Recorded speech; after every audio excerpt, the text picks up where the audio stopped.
أنا مش من الناس اللي بتحب تغير موبايلها كتير، بس لما الموبايل بتاعي اتسرق اضطريت أشتري واحد مستعمل لحد ما ربنا يفرجها. دخلت محل في شارع جانبي، مش من المحلات اللي بتشوفها كل يوم، بس الراجل اللي فيه كان هادي زيادة عن اللزوم. قال لي الموبايل ده لسه راجعلي النهاردة، بس حالته زي الفل. ما فكرتش كتير، شكله كان تمام والسعر حلو. اشتريته ومشيت. أول حاجة لاحظتها لما شغلتوه إن البطارية شبه فاضية، مع إني شايف عليه علامة إنه متشحن كامل. قلت يمكن خلل. وصلته الشاحن وبدأت أنقل بياناتي. وأنا بفتح معرض الصور لقيت فولدر اسمه Don't Open. طبعاً فتحته، لقيت جواه 3 صور وأنا نايم في أوضتي على السرير بنفس اللبس اللي كنت لابسه امبارح. اتجمدت في مكاني. مين اللي صورني؟ وإمتى؟ والموبايل ده كان في المحل. قلت يمكن الصور معمولة بالفوتوشوب، أو صاحب الموبايل القديم بيحب يهزر. بس وأنا بتفرج لاحظت حاجة أغرب. في الصورة الأولى أنا نايم على الجنب اليمين، في التانية بقيت على الشمال، وفي التالتة وشي قدام الكاميرا مباشرة وعيني مفتوحة.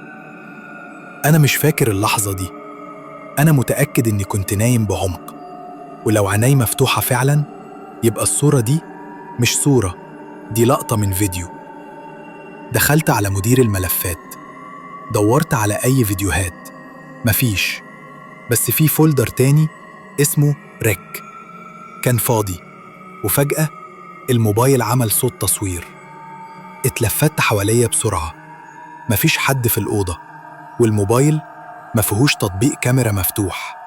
بس صورة جديدة ظهرت في المعرض، وأنا واقف قدام المراية ووشي مش باين. ساعتها فهمت إن الموبايل ده مش عادي.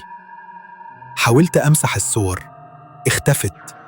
لكن بعد 5 دقايق رجعت تاني، بس المرة دي اتضافت صورة جديدة. صورة لحد واقف ورايا في ضلمة الأوضة، وشه مش باين بس عينه حمرة. قفلت الموبايل وخرجت من البيت. رحت للمحل تاني، لكن ما كانش موجود. المكان نفسه كان مقفول واليافطة متشالة. أنا اتورطت. من يومها الموبايل كل يوم بيصور من غير إذن، وبيبعت لي إشعار بيقول ريك كومبليت سيفد تو أركايف. بس أنا مش اللي بفتح الكاميرا، والأرشيف مش بيفتح. من أول يوم والموبايل بيصورني وأنا نايم. بس اللي بعد كده كان أسوأ. الصور بقت تزيد، بس مش لنفس الليلة. كانت صور مختلفة بنفس اللبس، نفس الوضع، بس في حاجات بتتغير. في صورة كنت نايم على الأرض، في تانية في حد نايم جنبي بس أنا عايش لوحدي.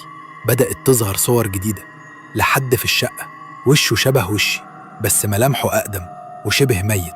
كل لما أمسح الصور ترجع، وكل ليلة بيجي إشعار ريك كومبليت محفوظ في الأرشيف. دخلت أفتح الأرشيف لقيته اتفتح لوحده، وفيه فيديوهات مش صور. فيديو ليا وأنا قاعد بس مش بتحرك، كأنها لقطة الجثة مش بني آدم صاحي. واحدة من الفيديوهات كانت مصورة من زاوية مش موجودة أصلاً في الأوضة، وورايا في كيان عيونه حمرة واقف بيتنفس، وموبايل تاني في إيده. رحت أدي الموبايل لأي حد، ما بيشتغلش غير معايا، كأنه مربوط بيا.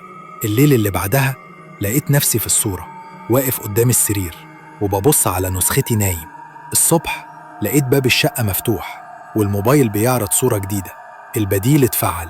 دلوقتي أنا مش متأكد هل أنا لسه أنا، ولا أنا بقيت الكاميرا نفسها، ولا في نسخة تانية مني خدت مكاني من ساعة ما نمت أول مرة.